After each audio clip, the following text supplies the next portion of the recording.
काठमांडू, पोखरा समेत 7 शहरों में कर्फ्यू जारी किया गया है। नेपाल से जानकारी, काठमांडू से जानकारी है, संसद भवन के पास सुरक्षा व्यवस्था बढ़ा दी गई है। संसद भवन के पास आज भी प्रदर्शन जारी है और संसद भवन के पास जुट रहे हैं प्रदर्शनकारी। पीएम ओली के खिलाफ नारेबाजी प्रदर्शनकारी कर रहे हैं। ये बड़ी खबर है जो इस बीच निकलकर सामने आ रही है। नेपाल के प्रधानमंत्री केपी शर्मा ओली को लेकर जो है विरोध प्रदर्शन की स्थिति लगातार जो है वो देखने को मिल रही है। ये बड़ी खबर है जो इस बीच निकलकर सामने आ रही है। विरोध की स्थिति लगातार जारी है और काठमांडू को लेकर बात करें तो काठमांडू में नेपाल में जो नेपाल की संसद है वहां पर विरोध की स्थिति जो है वो बनी हुई है और लगातार जो है वो विरोध की स्थिति बनी हुई नजर आ रही है। ये बड़ी खबर है जिस बीच निकलकर सामने आ रही है। काठमांडू संसद भवन के पास सुरक्षा व्यवस्था कड़ी कर दी गई है। संसद भवन के पास आज भी प्रदर्शन जो है वो जारी रहेगा। ये बड़ी खबर जिस बीच निकलकर सामने आ रही है। संसद भवन के पास प्रदर्शनकारी जो है जुटे हुए हैं और आज भी विरोध प्रदर्शन होने की बात जो है निकलकर सामने आ रही है कि आज भी पूरे मामले को लेकर विरोध प्रदर्शन जो है होता हुआ नजर आएगा। युवाओं का ये पूरा विरोध प्रदर्शन है। सरकार के खिलाफ जो है लगातार नारेबाजी की गई है। सरकार के द्वारा सोशल मीडिया प्लेटफॉर्म्स को बैन करने का फैसला, उसको लेकर ये विरोध जो है वो की जा रही है।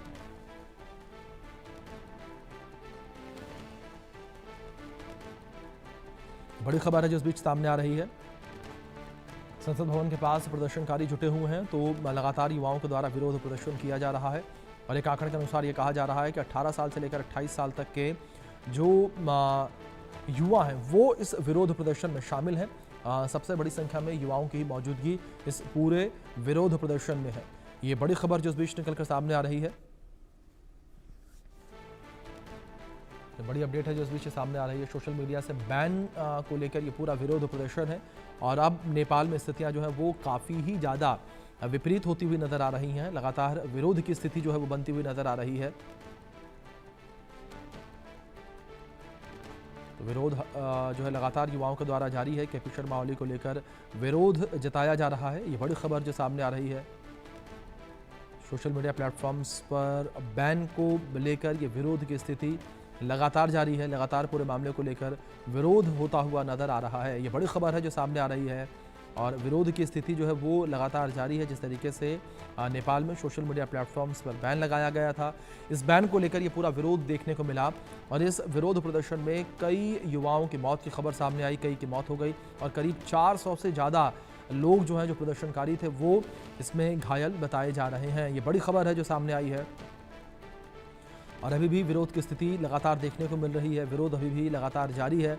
बड़ी खबर है जो सामने आ रही है। विरोध की स्थिति अभी भी नेपाल में बनी हुई है। नेपाल में अभी भी विरोध प्रदर्शन जारी है। तस्वीरों में भी आप देख सकते हैं क्या तस्वीरें इस वक्त देखने को मिल रही हैं। इस बीच हमारे सहयोगी अभिषेक गुप्ता जुड़े हैं हमारे साथ, उनका रुख करेंगे अपडेट्स के लिए। अभिषेक, क्या इन्फॉर्मेशन फिलहाल मिल पा रही है नेपाल को लेकर? क्या स्थितियां इस वक्त नेपाल में मौजूदा समय में बनी हुई नजर आ रही हैं? देखिए, बिल्कुल जिस तरीके से जो सोशल मीडिया प्लेटफॉर्म है वो बंद कर दिए गए थे, जिसको लेकर के भारी बवाल भी देखने को मिला है, मौतें भी हुई हैं और भारी संख्या में लोग घायल भी हुए हैं जिनका अस्पताल में इलाज चल रहा है। लेकिन जिस तरीके से पूरे मामले को लेकर के ये पूरा प्रदर्शन हुआ और बवाल हुआ, उसके बाद में जो प्लेटफॉर्म थे सोशल मीडिया के फिर से चारों ओर से चालू हो गए हैं और लोग अब फिर से अपने जो सोशल मीडिया है उनको चला पा रहे हैं। लेकिन जिस तरीके से तनावपूर्ण स्थिति है वो कहीं ना कहीं जो है देखने को मिल रही है। इसको लेकर के नेपाल और भारत का जो बॉर्डर है उस पर अलर्ट कर दिया गया है। नेपाल में कई जगहों पर कर्फ्यू भी लगा दिया गया है।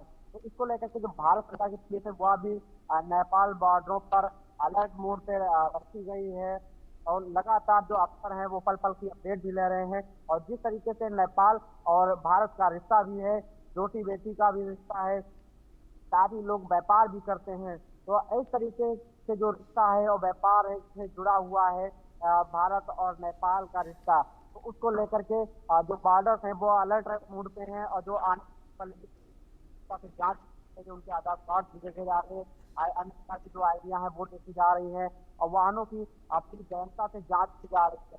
तो पूरे मामले को लेकर के भारत बॉर्डर और नेपाल बॉर्डर पे भी अलर्ट देखने को मिल रहा है। साथ ही नेपाल में हालत जो है वो तनावपूर्ण स्थिति बनी हुई है, जिसको लेकर के कई शहरों में कर्फ्यू भी लगा दिया गया है।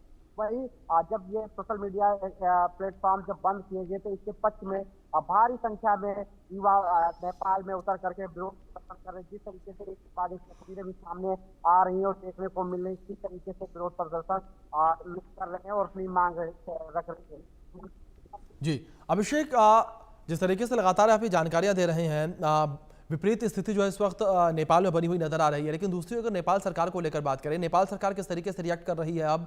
क्योंकि नेपाल सरकार ने जो बैन लगाया था उस बैन को भी लिफ्ट कर लिया, हटा दिया, लेकिन उसके बावजूद जो विरोध की स्थिति है वो लगातार जारी है और आज भी जो प्रदर्शनकारी हैं वो संसद को घेरे हुए हैं।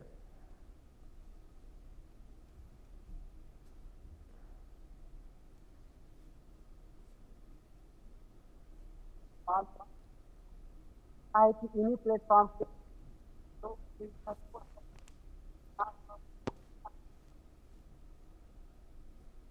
बिल्कुल अभिषेक, मैं वापस से आपका रुख करूंगा, अपडेट्स मैं आपसे लूंगा। किसी तकनीकी खामी की वजह से आपकी आवाज़ हम तक नहीं पहुंच पा रही है, लेकिन लगातार अपडेट्स जो है अपने दर्शकों तक हम पहुंचा रहे हैं, जानकारी अपने दर्शकों तक हम पहुंचा रहे हैं कि किस तरीके से नेपाल में स्थितियां विपरीत बनी हुई नजर आ रही हैं और नेपाल सरकार को लेकर लगातार विरोध प्रदर्शन होता हुआ नजर आ रहा है।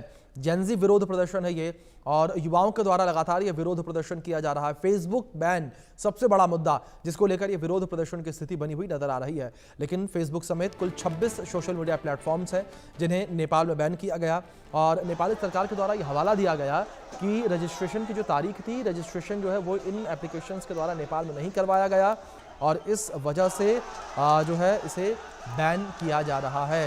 लेकिन स्थितियां जो है वो काफ़ी ज़्यादा तनावपूर्ण होती हुई नजर आई हैं नेपाल में। दूसरी ओर नेपाल हिंसा पर विदेश मंत्रालय का बयान सामने आया है। नेपाल के हालात पर हमारी नज़र बनी हुई है, ये कहा गया मिनिस्ट्री ऑफ एक्सटर्नल अफेयर्स के द्वारा। हिंसा में युवाओं की मौत दुखद है, मृतकों के परिवारों के साथ संवेदनाएं, शांतिपूर्ण तरीके से मामले का हल निकले, ये कहा है मिनिस्ट्री ऑफ एक्सटर्नल अफेयर ने। तो ये विदेश मंत्रालय के द्वारा बयान सामने आया, विदेश मंत्रालय का रिएक्शन जो है वो सामने आया है। जो स्थितियां नेपाल में बनी हुई हैं उसको लेकर, जो विरोध प्रदर्शन नेपाल में होता हुआ नजर आ रहा है उसको लेकर यहाँ पर ये बयान जो है वो सामने आया। विदेश मंत्रालय का बयान जो है वो सामने आया है, शांतिपूर्ण तरीके से विरोध प्रदर्शन की अपील जो है वो विदेश मंत्रालय करता हुआ नजर आया। बड़ी खबर है जो सामने आ रही है, मृतकों के परिवारों के साथ संवेदनाएं हैं, ये कहा है मिनिस्ट्री ऑफ एक्सटर्नल अफेयर ने। शांतिपूर्ण तरीके से मामले का हल निकले, ये कहा गया विदेश मंत्रालय के द्वारा। तो नेपाल में जो स्थिति इस वक्त लगातार देखने को मिल रही है, इस बीच एक बड़ी अपडेट नेपाल से है, जहां नेपाल में सभी 26 सोशल मीडिया प्लेटफॉर्म्स चालू हो गए हैं। सोशल मीडिया पर रोक से हिंसा भड़क गई थी, लेकिन अब सरकार अपने फैसले से पीछे हटी है और जो रोक लगी थी वो रोक अब हटा ली गई है। अब एक बार फिर से जो 26 सोशल मीडिया प्लेटफॉर्म्स बैन किए गए थे वो काम कर रहे हैं। फेसबुक और जो दूसरे सोशल मीडिया प्लेटफॉर्म्स से वापस से नेपाल में काम करने लगे हैं, ये बड़ी खबर है जो सामने आ रही है। तो नेपाल में लगातार विरोध की स्थिति देखने को मिली और बड़ी संख्या में जो प्रदर्शनकारी हैं वो सड़कों पर आ गए। हमारे सहयोगी अभिषेक दत्ता लगातार बने हैं, उनका रुख करेंगे अपडेट्स के लिए। अभिषेक, अगर बात करें पूरे विरोध प्रदर्शन को लेकर तो लगातार अभी भी जारी है, जबकि सरकार के द्वारा जो बैन है वो हटा लिया गया।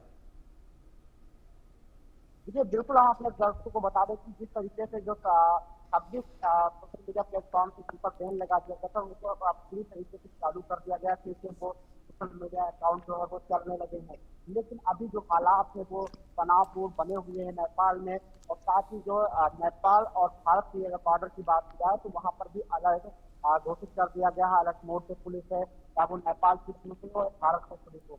जो भी वहाँ बॉर्डर पर निकलने वाले लोग हैं उनकी गहनता से जांच की जा रही है, उनके आधार कार्ड दौरान जो आइडिया को चेक की जा रही है, वाहनों की गहनता से जांच की जा रही है। लेकिन तनावपूर्ण स्थिति है, इसको लेकर के नेपाल में कई शहरों में कर्फ्यू भी लगा दिया गया है। इसको लेकर के जो अलर्ट भी देखने को मिल रहा है नेपाल और भारत बॉर्डर पे, जो कई प्लेटफॉर्म ऐसे हैं जिससे लोग वीडियो कॉलिंग के जरिए बात करते हैं, जिससे सामान्य कॉलिंग से कम उसका रिचार्ज जो है करवाना पड़ता था, लोग जाके नेट के द्वारा ही बात कर लेते थे। लेकिन जब ये बैन कर दिए गए तो लोग कहीं ना कहीं एक दूसरे से इस तरीके से जो बात है वो नहीं कर पा रहे थे, लोगों की कॉलिंग महंगी हो गई थी। इसी को लेकर के जो तमाम प्रकार की मांगे हैं वो उनको लेकर के लोगों ने विरोध प्रदर्शन किया और फिर से अब जो प्लेटफॉर्म बंद किए गए थे वो चारों ओर से चालू कर दिए गए हैं। लेकिन स्थिति जो है नेपाल में वो अभी भी तनावपूर्ण बनी हुई है।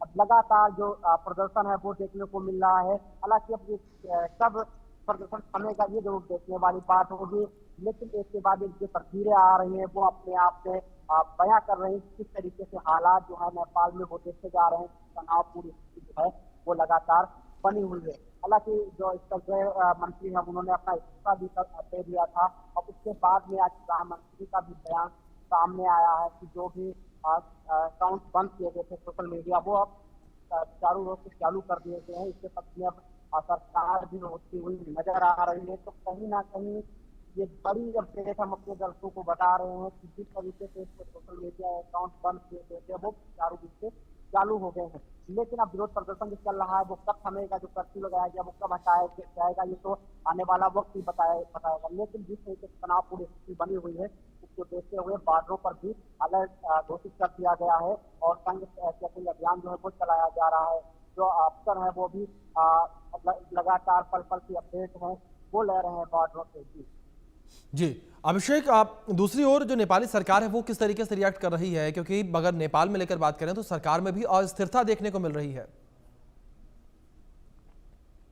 देखिए बिल्कुल जिस तरीके से विरोध प्रदर्शन हुआ है तो उसके बाद में कई शहरों में नेपाल में ही कर्फ्यू लगा दिया गया है। लेकिन नेपाल के लोग भारी संख्या में भारत आते हैं, भारत से भी लोग नेपाल जाते हैं, रोज का आना जाना जिन लोगों को रहता है तो उनके लिए भी कहीं ना कहीं मुसीबत बन रही है, क्योंकि नेपाल और भारत का जो रिश्ता है वो रोटी और बेटी का रिश्ता है। लोग रिश्तेदारी भी करते हैं, शादियां करते हैं, भारत के लोग नेपाल के करते हैं, नेपाल के लोग भारत के साथ करते हैं, व्यापार भी इसी तरीके से चलता है। बिल्कुल अभिषेक, जाहिर तौर पर अगर बात नेपाल को लेकर करें तो सरकार में भी अस्थिरता लगातार देखने को मिल रही है। फिलहाल बहुत शुक्रिया आपका जुड़ने के लिए और अपडेट्स के लिए भी।